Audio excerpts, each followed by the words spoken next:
Hello, and welcome to today's podcast.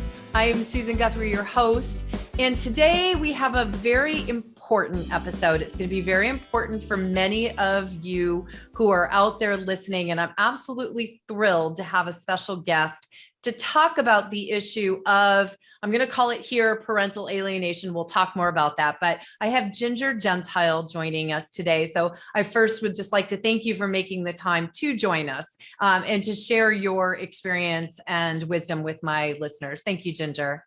Thank you for having me, Susan. So Ginger, for my listeners who do not know you, you are a filmmaker and you have created a very powerful film. In fact, I was just watching it again. I watched it back a couple of months ago, but just wanted to go through the highlights again today. And to me, it's up there with another film called Split. That is a totally different film, but is there to help families going through the difficult time of divorce. And in many ways, yours is not just about divorce, it's about families that have divided. And as the film is called, Erasing Families, it's about families that have been erased and parents that have been erased and siblings that have been erased. And largely that comes down to a situation that is in the popular vernacular called alienation. So we're using that phrase, but as you and I have discussed, that's not the only and perhaps not the appropriate term for it. Correct. So my film Erasing Family, it came out in 2019 and now it's available on all platforms. You can watch it for free on YouTube. If you go to our website, erasingfamily.org, you can watch it there. We have a ton of resources, including a free text line for parents and kids if they need to talk to a counselor for free and get some resources, emotional support. And what the film is about is how our modern family court system, in the cases where parents cannot agree and get along, which is the minority, it's a big minority, estimates are between 10 to 20% of divorces, they don't resolve naturally. This adversarial system and trying to figure out who's the better parent pits parents against each other to try to win custody. It's very expensive for parents who have money and they can end up losing a lot of money. But for parents who don't have money, they can't access a lawyer. There's no free lawyer because it's civil. And the family court system, it's overburdened in many places. I know in California, some judges might have 2,000 cases on their docket. And so a lot of these families go hoping that the court can solve the problem or say that they're the winner and the other parent is awful. And what they find are this can get worse. There's a lot of biases there. There's also a lot of great professionals who often feel like they can't help these families as much as they want, and they get kind of lost in the system. And the big giveaway in these cases, pausing for the train. Did you hear that? Okay, then I'll keep talking when it goes by next time. So one of the big things we look out for in these cases is that after divorce or separation, tensions worsen instead of resolving. The fighting gets worse.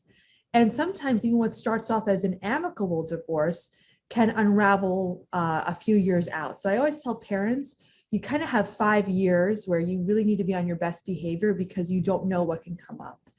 And a lot of the terms that we use include, erase that. So one of the outcomes, one of the most unfortunate outcomes in these types of cases is when a loving parent, a fit parent loses contact with their kid. And oftentimes along with that parent, the grandparents, the aunts, the uncles, often siblings also lose contact. And there's a few terms for this. One of the most common in popular culture and one of the most searchable terms is parental alienation. Sometimes it's called refuse and resist when the child refuses or resists contact. When a child gets older, it can be called sometimes estrangement.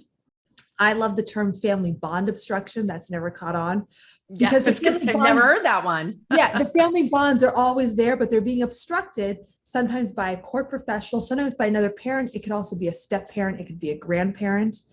And the other thing that I want to clarify for the listeners who maybe are following this issue out there is that we often focus on the kids who align with one parent and reject another. But there's also many kids who switch alignments, constantly, which also isn't good. Even if the case is, cured in the end, and now they have switched their alignment permanently with another parent. Or there's also kids, especially as they get older, and this is what happened to me, is they say, I don't want anything to do with either of my parents. This whole situation is crazy. I'm gone. I'm going to create my own family system. And people don't really talk about these children enough. But whatever it is, what the film talks about is when a parent is fit, loving, had a good relationship before, not perfect. And also I remind people, no parent's perfect. And then after the divorce, that relationship is severely damaged or almost becomes non-existent. The bond is always there. You can never erase the bond. And we're always connected on some level, but it might mean you show up to visits and you're not allowed to see your child. You are allowed to see your child in the visit, but the child is incredibly mean to you, rude to you for no apparent reason, blames you for things using adult language, like you abandon us, you're not paying the child support, why did you have an affair? Yeah. Lots of things that maybe children shouldn't know about. They become parentified and pass back messages. And it could also sometimes mean that a child desperately wants to see a parent and has been told that other parent falsely doesn't want to see them or has been threatened. You see the other parent, you're out of the family, you see the other parent, or you say that you love them, you'll be punished. Or, and this is also something that we don't talk a lot about, but for older children, and I've seen that it's actually worse with teenagers than younger kids, because younger kids, as long as there's some contact and there's a memory, they can't really lie very well. Right. But teenagers, if you tell a 16-year-old, if you don't see your mom, I'm going to buy you a car. And in my house, there's no rules, there's no curfew, and you can bring over wherever you want. And I'll look the other way if there's alcohol. Teenagers, they don't have to be coerced or punished. They can just be like, wow, car, no curfew, alcohol, parties. That sounds like a good deal. And then they'll go along with the program. And that's actually the toughest cases are the teenagers. Not the 5-year-olds, because 5-year-olds, they can be manipulated back and forth. But the teenagers, they really believe that this is what is good for them, or it just becomes so stressful they reject the parent. And the film Erasing Family, we have families from all different backgrounds. We have different ages of the kids, and we see different effects that it has on them. But also we see how older children have reached out without the courts, and there is an ability to reunite. So it's a tough film to get through, but it's also a hopeful film with happy endings. And I also, just before we get into the nitty gritty of this, for all the people listening who are going through this is incredibly tough. It's like mourning a child who's still alive, but there is hope.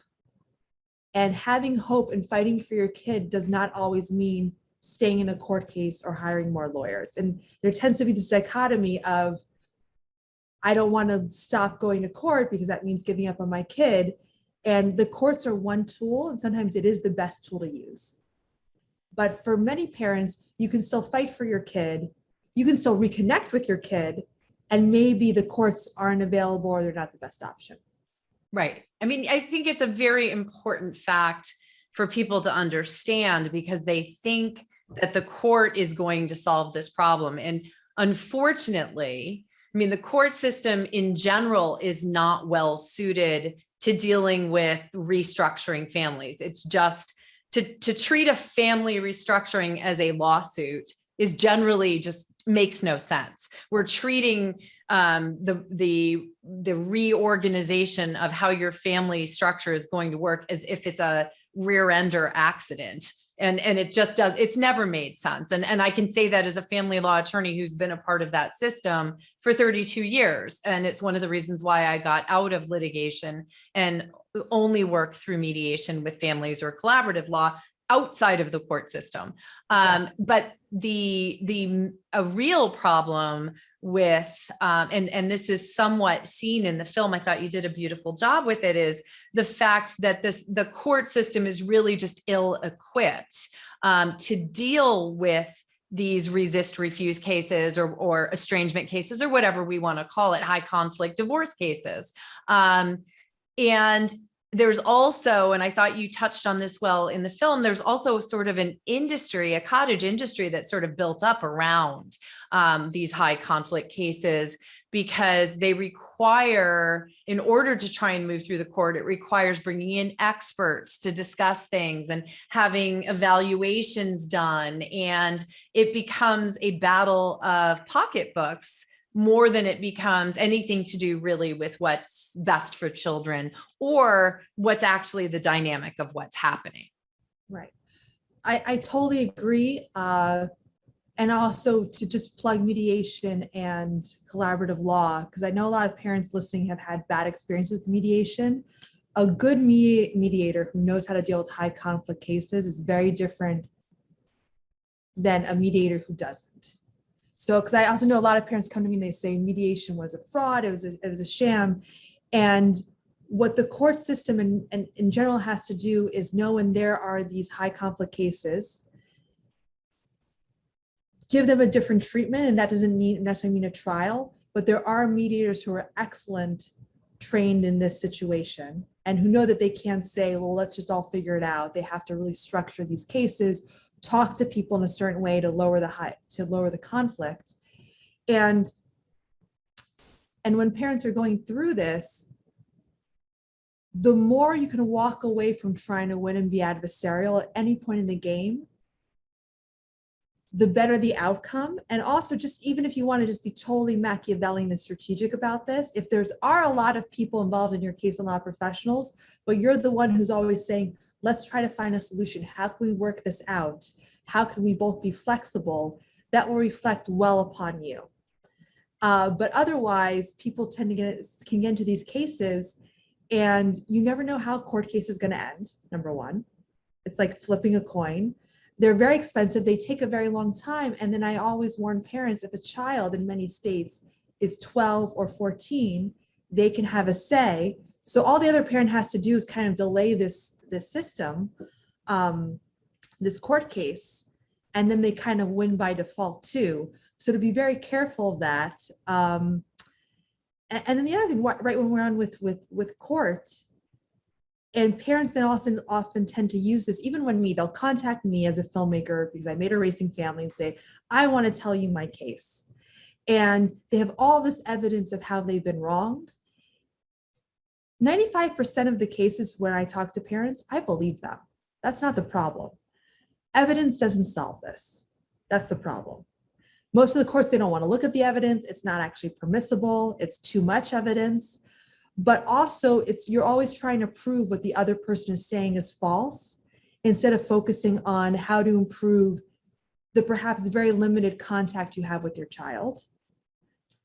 And also to identify what are the dynamics there, because I've also talked to a ton of parents who they were married before and this is their second time they've been alienated. They were alienated as kids. The ex was alienated as a child. So there's a lot of unconscious behaviors. And there's also this tendency with people who are going through this, and I understand why, and I say this with a lot of compassion, to say, well, I can't co-parent with the other parent because they are a narcissist, they're borderline, they're fill in the blank. And then that becomes kind of, well, I need the courts to solve this because the other person you cannot co-parent with. When in reality, it is very hard to co-parent with somebody who has underlying childhood trauma. And let's not forget, someone suffering from narcissism or borderline has a trauma that hasn't been treated. Right. And these people don't respond to therapy. But with good guidance, good mediation, and a very clear agreement with very clear consequences, there can be, and it's difficult, but difficult is different than impossible, a co-parenting or parallel parenting relationship. And if the skills are more focused on how can we make this happen, or how can we get to some sort of agreement, as opposed to proving how unfit the other parent is, there would be more results. And I also tell people too, even if you do go to court and decide to go to court or have to go to court, because a lot of people also say, and sometimes it's true, well, I have to go because the other person's filing. Do you have a plan B, C, D, E? Right. So most people, they put all the baskets and eggs in the court basket. And a lot of times court may win in your favor, it may not. what are the other things you're doing while the court case goes on, or in case you don't win? What's your plan? Sometimes they even ask people, well, what is your plan? And we've seen this in the film. What's your plan if your kid knocks on your door? And some people get so obsessed with this idea of how to get the kid to knock on the door. They never think about what are they going to say when the kid knocks on the door. When it happens, yeah. Or then they come back and they're traumatized. They have a hard time loving and trusting you. They've been told all these lies. How are you going to rebuild that relationship? And I know right now when I'm saying this, a lot of people listening are probably saying, well, this is so unfair. I didn't choose this. Why aren't you talking to the person who's doing all this? And the reason why Susan and I are talking to you today is because the other person probably isn't listening to this podcast because they don't see that there's a problem. And it is very unfair that a person who becomes a victim then often has the responsibility to try to resolve this. And a lot of times it's learning new ways to communicate and new skills. And what we saw, in the film Erasing Family that I directed, there was one case where a dad, he posts something on social media, which I will say, as far as social media posts go, this was by far not the worst at all. Yeah, no. But then one of his daughters who's alienated, the other has reunited, uses that post as the perfect proof as to why she will never talk to him ever again. And it was not a post out of love. It was a post out of anger. So one thing, and here's a great tip that anyone can do, and it's completely free, is on social media, make posts about, it doesn't have to be that you miss your kid and how much you're hurting, but just happy posts. It can be photos from the past. It can say like, can't wait to see you. You can even talk about how you dislike how the court system works, but not blaming the other parent, calling them names. And a lot of parents are shocked when I tell them this, but you've probably seen this in cases too. Everyone can look at your social media profile, including judges and mediators and custody evaluators. But also kids know more about social media than you do. And yes, they know how to create fake profiles. And even if they say that they hate you, never want to see you, they are following you somehow on social media. Yeah, so use that to your advantage. Yeah, exactly. Right. I mean, and I think that's actually a really significant factor that I've never heard put out there anywhere else when it comes to this particular issue.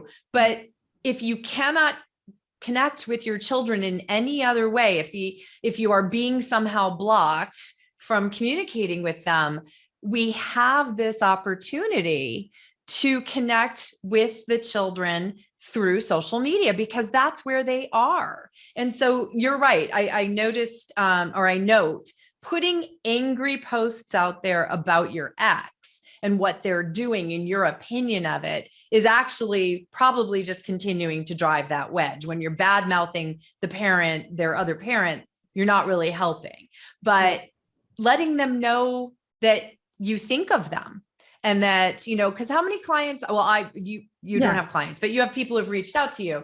How many times have you heard people say, well, I've always sent every year I send a Christmas card and I send a birthday cards and I send a present. I don't know if they're ever getting to them. Often they're not. But if you're posting happy birthday on social media or Merry Christmas, here's a picture from the last time I saw you at Christmas or whatever the holiday might be, that's a way you might be connecting. Exactly. I also know that while there are cases where there is no contact and parents can't reach their kids, so parents do reach out to me. I do these Facebook Lives and give tips in addition to the film. I also have begun coaching parents. So I do work with them one-on-one.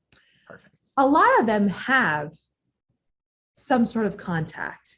They might be blocked for a while, then unblocked. It may be very irregular, or their messages aren't responded to. But I would say about 75%, there is some form of communication there. It's just very limited. It's not what they want. So there's a few ways also, if you can't get gifts to the house, but you can text and they're older, can you send a e-gift card? Especially then there's no proof of you. And then, there's no proof of the gift going to the house.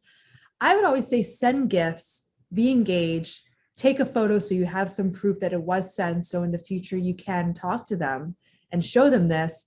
But there's also, it's good to have proof so you can show them, but also you can't just do it for the proof. because a lot of parents in this situation, they're so concerned about proving stuff. And sometimes they forget just to be there for their kids in some sort of way, which is also if you are texting with your kid or you have some sort of contact on social media, instead of I miss you, I'm proud of you, instead of why don't you talk to me? I'm here for you. I love you. So you can say I love you, but to keep it light. And I was coaching with a mother whose daughter does text her, but doesn't respond a lot of times. Every once in a while, I'll respond. And she keeps on saying, well, how can I get her to go to lunch with me? And she has no visitation anymore. She has no rights in the court, but they do live in the same town. I go, well, she knows she wants to see, you want to see her, right? And she goes, yes. And she hasn't responded. Yes. So she probably feels pressure, but don't withdraw. Why don't you send her something fun? And the concept, because she's in so much pain, was so foreign to her. But I said, look, she's 16. Ask her about Kim Kardashian, Pete Davidson, or fill in whoever's celebrity profile. You'd be like, I don't know what's going on. It's a divorce case. Maybe she knows something about this, or some funny memes or funny videos or good memories. If you have photos when they were younger of something fun, and just reminding them. And this, I had a teacher like, well, think about a friend. Sometimes you just send them a video or a link, and it's not about parental alienation or divorce or trauma. It's, I found this funny cat video. Yeah.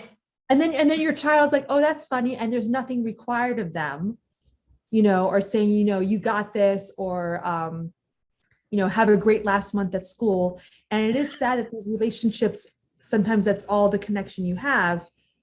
I don't want to say, just be happy about it, but also it gives, and especially as kids get older, unfortunately, they're the ones who are going to decide if they want a relationship with you. And even in families where there is no alienation or estrangement, in fully intact families, we all know, and probably a lot of us people listening say, you have that mom or dad who says, why don't you call? Yes. Why don't you call? And then you call because you're being guilt tripped. You call, you're looking at your watch, you're Facebooking while you're talking. You can't wait to get off. Is that the relationship you want? Or is it something where they see, because when a parent is blocking the relationship, they're teaching the child conditional love. You need to get with my program or our new family, go block the other person, dislike them, say mean things to them, and you'll be rewarded. And if you don't do that, you'll be punished. You're out of the family, like that, like from Meet the In-Laws, or that movie with Ben Stiller, is like you're out of the circle of trust. Like it's literally, you're out of the circle of trust. So you as the other parent, your responsibility or your purpose or vocation or divine calling, however you want to call it, is to teach the child unconditional love. And part of that is also being happy. And we also see this in the film Erasing Family. Brian, he aligns more with the stepmother. He does reunite with his mother, Caroline. And a lot of people who watch the film, when they see this, they notice that Karen, the stepmother, seems a little manipulative, to put it lightly. And she adopts him and says, look at the birth certificate. I'm on your birth certificate. It's like everything else did never happen. And a lot of people are like, well, how can you not see this? And one thing that people forget is that people who tend to, let's say, manipulate, because I don't want to diagnose from afar, not always, but they can also be very upbeat, very fun, very energetic. And if you are the parent who always comes saying, let's discuss why you don't want to see me, I'm so sad, I'm so hurt, and this is horribly unfair because you have been traumatized, not listened to, not supported by people who maybe should help, you feel like a lot of shame. So this is very unfair. But then the child might say, well, do I want to go with the fun parent whose love is conditional? They might know in the background that's not the best, or the really sad parent who's going to cry and just beg me to be with them and and wants to talk about what's going wrong and go to therapy. And a lot of kids will choose the more fun situation. And I also know a woman who was totally blocked from her mother, found her mother, traveled cross country to find her mother. And then she told me, when I found my mother, she was so broken from all of this, I decided that I'll stay in touch with her, but I can't really have a relationship with her. Right. And Right. this is a woman who's now in her late 50s. She's not dependent on her father who did the alienation. But she decided, I don't want to be with somebody who's so sad. Yeah. So I'll talk to her once a year.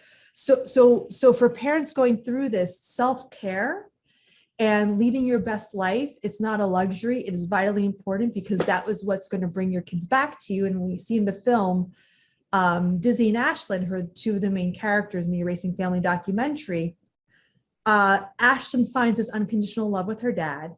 And I've kept in touch with them. And I also did a video about how they actually reunited with the one daughter who wouldn't talk to him in the film years later.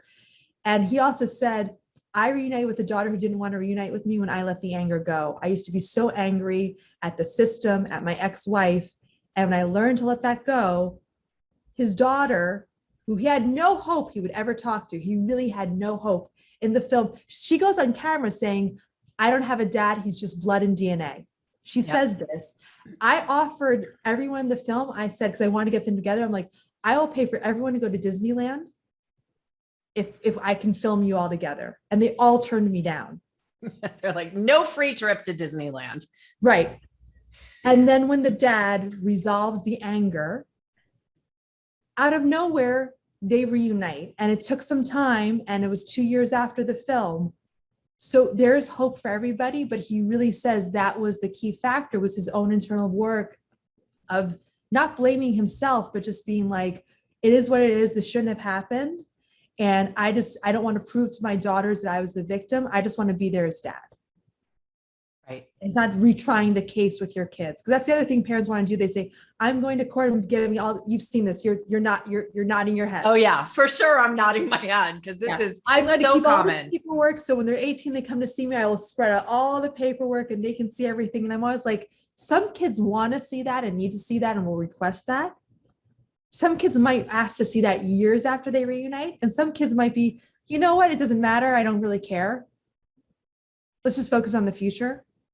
Right. Maybe it should be their decision whether they want to see all of that. And you were talking earlier it should be their decision. And you talked earlier, and I think this is an important part I want to hone in on, is it's not just the plan A of how I'm going to reestablish contact. It is, what are you going to do when you do that? And I think that's what you're talking about here, is not driving them further away. This is your opportunity. If the door even opens up that tiny crack, what are you going to do? And it shouldn't be, it's all your other parents' fault. I tried so hard to see you. Let me show you the 100 ways I did. And I've been so broken and hurt and angry, it's ruined my life. That's not the way, the door's going to slam back shut again. Right. No one wants a martyr for a parent. And the other thing too is, sorry, I lost my train of thought for a second. So okay. Edit this. Right. And there's also something, because sometimes parents have this notion of showing the whole court case, but they also try to do this proving with their kid as they talk. So the kid will say, you abandoned me and you never wanted to see me. And now the parent's thinking, oh my God, I just spent $100,000 in court. I've been going to the pickups twice a week for 3 years and you're never there. And they say, that's not true. And they give proof. When a child is, or anyone is in a traumatic state, is angry or sad, or feels like a victim, they're incapable of reason. Right. This is basic psychology. They're doing a lot of psychology and trauma. Google this if you don't believe me. People are incapable of reason. Yes. So they need to feel safe and happy with you first. If ever they'll be reasoned with. And a lot of parents try to say, well, that's not true. This is what's going on, as opposed to just sitting there. And then they say, well, I don't want to apologize for something I didn't do. Because some people are like, oh, just apologize. But yeah, if you've been going to these pickups for 2 years, twice a week, and they're never there, you shouldn't say, I'm sorry that I abandoned you. But you can say, that must be really tough to feel like I wasn't there. What can I do to make that better? That must be really tough to have not had me as a parent there. What can I do to make it better? How can we move forward? Right.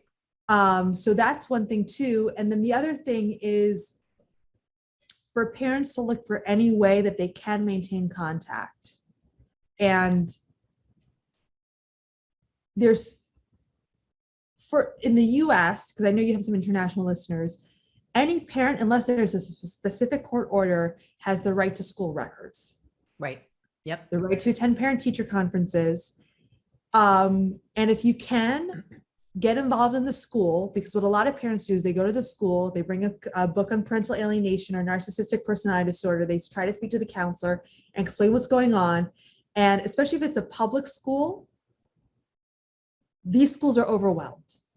And now you're bringing another problem there, which is very different from just politely showing up and saying, hi, I think there might have been some confusion. I'm not getting the emails. Here's the divorce decree or custody agreement, whatever you need to prove that you're the parent. I like to get the emails and the report cards and all of this, which they have to do by law. Mm-hmm. And if they don't for some reason, then you can escalate, but just go in polite. But also by getting involved in the school and going as a volunteer, not with the goal to see your child, but just with the goal to build goodwill so your child to see you're active in the community, to be involved, to get to know the teachers, to get to know the sports coaches. I've seen this being a very effective way to reverse even severe cases of alienation. The parents who have done it has said, sometimes it takes a year. And if there's been rumors about you, it might be an uncomfortable first year. Right. Yes. But to show up, to get involved in the PTA, to donate money if you can, and then your kid just sees you there. You don't run over to your kid and say, I need to hug you, but you're just kind of there. It gives them this space. And then people begin in the school to like you. You're the person who brings in the cupcakes or the snacks or whatever. And you're just doing that just to support the community as opposed to desperately trying to see your child. They will also then feel more comfortable with you. And also can become a safe space that you're now in control of, not the other parent. But because you're not negotiating with them to see the child at school, it might fly under their radar a little bit.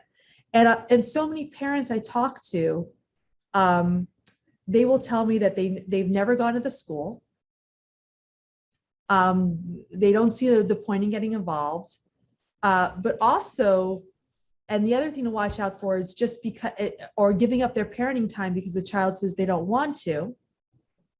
And their skills that can be learned is maybe too much for this podcast, but I work with a lot of clients to teach them new skills. And there's a lot of other coaches out there that do this to diffuse a situation and make it positive.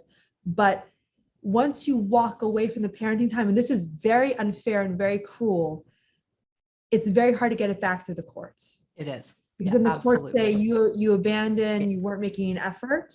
So it's very important to go, even if that parenting time doesn't happen or it's very tense. But also if it's very tense, sometimes the child has to put on a show. Sometimes the child will then calm down. And there's techniques, and it's very hard. I don't want to say this is easy, but the moment you say the child doesn't want to see me, so I'm not going to be there, well, now the child's in charge. And the attitude is like, yeah, there's a lot of things we don't have to do in life. How can we make this visit fun? Because we're stuck with each other for the next 5 hours. So, right. And a lot of parents often say it can also be, I know a mother who's going through this right now. And her thing is that when the kids get home to her house and they're being alienated and they're very angry at her for the first hour or two, she lets them decompress and doesn't put any pressure on them, but she has an activity for them to do right away and just distracts them, and they're younger. And this works well with younger kids, whether it's coloring in the house, but just so you're not like, well, let's talk about the feelings. It's just like, oh, we're going to color. Oh, we're going to the park. Oh, we're going to do this. And she's like, honestly, as a mom, I'd prefer to have more of a routine. But as a mom who's being alienated, if I keep them busy and fun, they snap out of it quicker, and it doesn't become this whole sad situation where we're fighting. So to try different things with your kids to distract them. Again, this is very hard. This isn't fair, but you can only control your behavior and how you show up, because the other parent, if they want to alienate you, like that's the other thing too, they're never going to realize. They might stop because they're prevented from it, or they realize they can, or there's too many consequences. But they're never going to have this aha moment of realizing. And people try to say, what can I say to get through to them? I'm like, nothing. Please stop trying. You're only making it more difficult for yourself and for your kids. And that's true, right? That's Bill Eddy, who's, know, everything about high conflict cases, one of his top 4 forget about it, don't ever do this, is try to give insight to the person with the high conflict personality, because that's not ever going to change it. And I love all these tips that you're giving, Ginger, because they are all very focused on what you can do. And many of them may feel to people who are listening like baby steps, or, and you said this, not fair. It's not fair that I have to do this. It isn't. You're not saying this is fair, but you are saying it's effective. Right. This is awful. This is horrible. Not every step works, and there's no magic solution or magic phrase. And a lot of parents come to me, they say, like, what's the text I can send? And it's like, it's repeatedly showing up, showing unconditional love. Sometimes what it also means is you show this for years, and then the child realizes this when they're 25 or 30. That unfortunately can happen. But then at the very least, they have these good memories and they will eventually figure it out. Sometimes kids need an external factor. Sometimes it's a psychologist saying, hey, you need to talk to your dad. Sometimes it's a boyfriend. Yeah. Who says, I'm not going to date a girl who doesn't talk to her dad. That happens a lot. And some of these cases are really hard, but also by surrounding yourself by success stories, I think it can be very helpful, because sometimes you go online, you hear all these horror stories and you hear about all the negative effects about parental alienation. And it's like, it's also good to look at the stories of people like, hey, we're united after 10 years. Hey, we're united after 20 years. The other thing I will say though about the courts, just as a caveat, if you catch this in month 1 to 5, when there's refuse and resist and you have good documentation, that is when courts can be the most effective. The problem is parents tend to not know what's going on because a lot of people don't know about this. They think they're the only people, or it's very odd, or it'll just get better on its own. And then they try to go to court 5 to 10 years later. Right. And that's not impossible, but that is super difficult. Whereas if you have, let's say, like joint custody, and there's been 2 weeks where you haven't gotten to see your kids and you're not getting phone calls, that is the time when court can be effective, but also go in with very clear, there's a violation of the order, not I want a psych eval and all this other stuff, and trying to use the courts as, therapy or to be proven right. And to also show some flexibility too. And it's unfortunate, but it might mean giving up a little to gain more. And then whatever you have to do to see your kids, if it is bad, do it. Because I've also talked to some parents who have said, well, they wanted me to do X, Y, Z, and I refused. And now I'm not seeing my kids. And it is unfair. Sometimes you have to jump through hoops. It is super unfair, but maybe that's worth it in the end. And every parent has to evaluate that.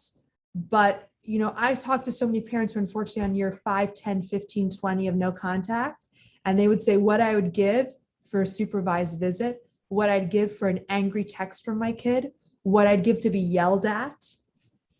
I remember one dad, he got sued by his daughter and he was so happy because he said, she contacted me, and he actually celebrated.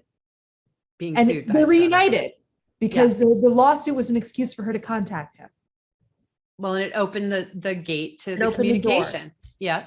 And that's so important. So take what you can. So, because, you don't want to be in 20 years trying to figure this out when there was stuff you could have done in the first few months. And the longer this goes, the worse it gets. So take what you can, and an okay agreement is better than no agreement. Oh, 100. I mean, first rule of mediation, right? Can you live with it? It's not about perfection. It's not about getting everything that you want. It's getting about what you can live with. But I think your point, I really want people to hear this if they're in the divorce process, or as you, I think, importantly pointed out earlier, many times the alienation or estrangement situation arises post-dissolution, post the divorce, and things go downhill. But it is nipping it in the bud, I call it, with clients. I've always cautioned clients in the 30 plus years of my career that when one parent, or for whatever reason, they start straying from an established parenting plan and their parenting time is being cut off, diminished, something's happening, that is when you deal with it, not give it a year or so and then suddenly crop up. Because when you change the status quo of the parenting, courts have an inertia issue. Yes. Where they are loath to change the status quo. So even if your court order said this, but you're now a year or two down the road and you've now been doing something else for a long period of time, the courts will actually look at that as what the kids know and understand and is working for them. And you've created that situation. So I do think that's a very important note. And another thing too, if you're going through this and you're in the beginning, if you think there's a possibility this could happen, and some of the key, I would say, warning signs are that the other partner or you as a child have experienced this. A lot of blame for the situation or if one party doesn't want the divorce, not acting rationally. So like a good test is, well, let's just settle this and I'll give you a ton of money.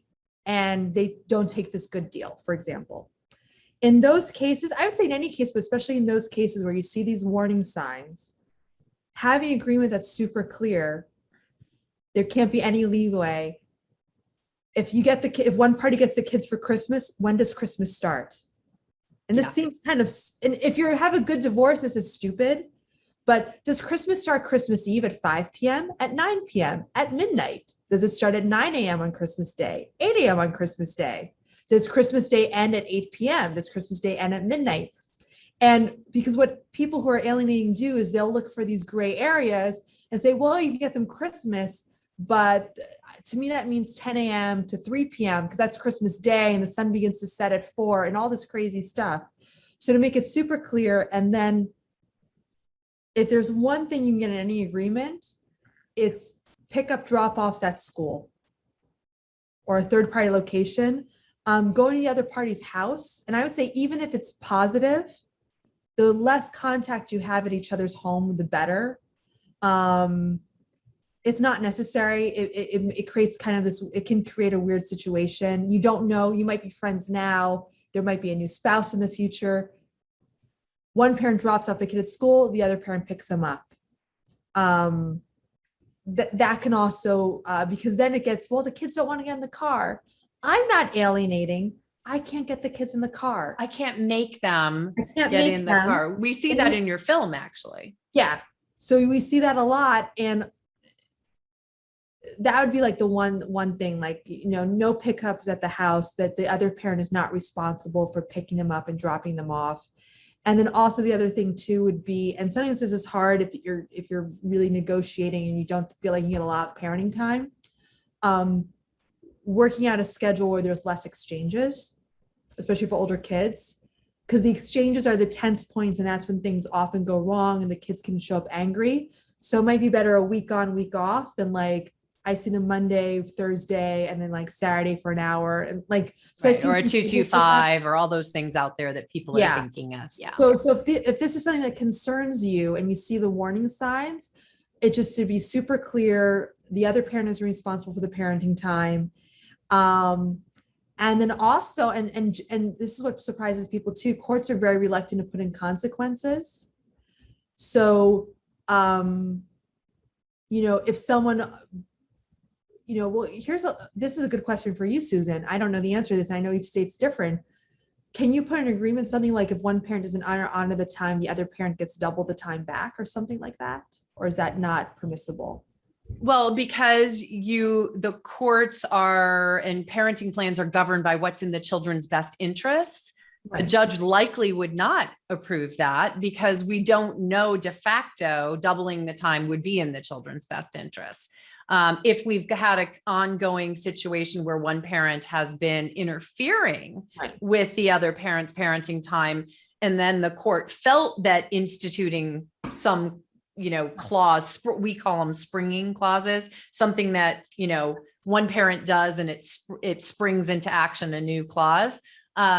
You could see that, but I doubt you would see it at the very beginning. But the reality is, the problem with parenting is if everything was black and white, then it would be really easy to go in front of a court and get a judge to see everything your way, right? Because it's all black or it's all white. Right. But unfortunately, a spin can be put on almost anything. There's different interpretations of almost anything. You've already alluded to a big issue for parents in court is the rules of evidence, which may not allow perfectly good evidence in, but you didn't get it in the right way, or you're not submitting it in the right way. So it's not getting in front of the court in the first place.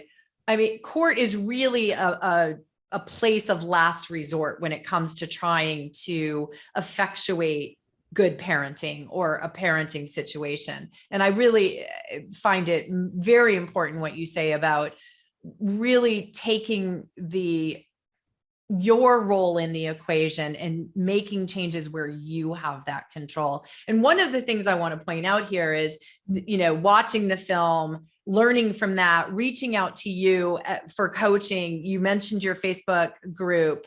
I don't want to leave this episode without telling people about all of these resources, because as much as you and I could talk about this for hours, we're never going to get the help across to people that they can get in individual one-on-one, and by finding the right resources out there, which I just want to caution people, going onto a Reddit board or getting into a group of people all complaining about what's happened to them is not necessarily the place to get help, because you're just reinforcing that upset and that anger. Where what you need to go is to someone who can tell you how to make those changes, like you. Yeah. So I think it's very important to get information, especially in the beginning. At some point, you can have too much information. I know a lot of parents who've read every book, attended every webinar, and it just can make them get depressed, when what you really need is an energy shift, and to have a strategy. And I have really seen that working with someone, a coach, a consultant, a good therapist who can create a strategy and a plan. Because most parents I talk to, they don't actually have a plan on how they can reunite, things they can try, and it might be an experiment process, right? So the first off, I would say for people to do is go to erasingfamily.org or just Google Erasing Family, and you can watch the film for free on YouTube. It's about an hour and 20 minutes. And then on our website, we have a text line, 865-4FAMILY, where you can text. And we did text so kids can use it too. And you'll talk with a real person who can give you resources and emotional support. And on the website, we have a ton of resources to help, and we're always getting new resources. There's also resources for professionals. We have a Bill of Rights for kids from divorced, separated, never married home, which we also think would be great if schools could start posting it. If people ask, well, what can I do? Have a screening of the film in your community. It's free. Invite local professionals to come to have a talk. And you can do this in a library. You can even do this in your school or your kids' school. Do it after school, get some pizza. So it's not an official event. It's open to the community. Law schools, that's something that you can do and have the Bill of Rights posted. We also have like about 30,000 followers on Facebook. I do Facebook Lives occasionally. And on our YouTube channel, you can find the videos that I did with, Ashley and her dad who have reunited, other parents who have reunited, other experts, and just me giving some tips. And if people want to work with me one-on-one as a coach and consultant, they can, again, I'm very Googleable on purpose. They can go to gingergentile.com/consulting. And there's also links on the erasingfamily.org website. And I work with people who are reuniting with adult kids or who are going through, whose kids are still under 18, but it's working on ways to communicate more effectively with them. Or if they're going through a court case, to manage the stress and still find other ways where they're not dependent on the courts to reunite and to feel better about what's going on. And it's hard to say feel better, but it is important because this is a marathon, not a sprint. Your kids need to see you healthy and happy. Not that they want to, they need to, because they will reunite with a healthy and happy parent. And they'll be attracted to that. So you always have to be the parent that they want to see you, which might be the biggest challenge of your life, to go through a stressful, traumatic situation and still be healthy and happy enough so your kids attract back. And then one last thing, again, clean up your social media timeline. Use that. That's a free tool everybody has to have positive things. You can talk about how rough it is not seeing your kids, but always in that you're hopeful, that you love them, and not blaming the other parent. And there's no such thing as privacy on the internet, even a private Facebook group. People can screenshot stuff. Your kids can be on it. Your ex can be on it. So that's my. We've heard all kinds of stories of that. And so there's always cautions, Yes. but I love that what you're in really one of the deepest, darkest areas of family law. This is really, you know, I've been involved in these cases over my career. They are heartbreaking because I see the effect on the parent. I've had those parents as clients. I've had the children as clients. I have been involved in all kinds of different ways in these, and they are utterly heartbreaking.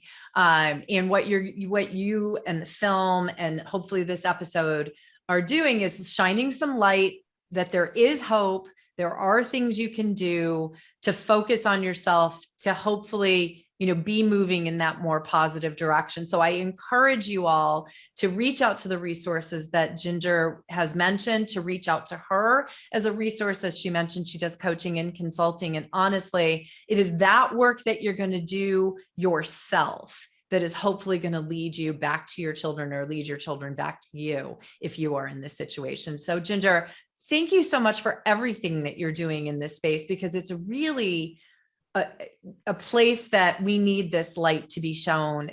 And, you know, there's very little out there that gives parents hope and families hope to be, I don't know, can we say unerased? So thank you. Unerased, yes. And also always think I'm one day closer to reuniting. I'm going to be the exception to the rule. I would say a lot of people reunite, but you can even think like that. My kids are going to be okay. My kids will get on the other side. We will recover from this. And just thinking like that, and then thinking about, and also the less stressed you are, and this is what's hard about trauma and stress, the more solutions you see. So thank you so much for having me on, Susan, and for all the work you're doing in talking to professionals and parents to try to make this awful process not as awful. It's my sole goal and the reason why I do the podcast. And I'm always blessed to have people like you on. So thank you so much, Ginger.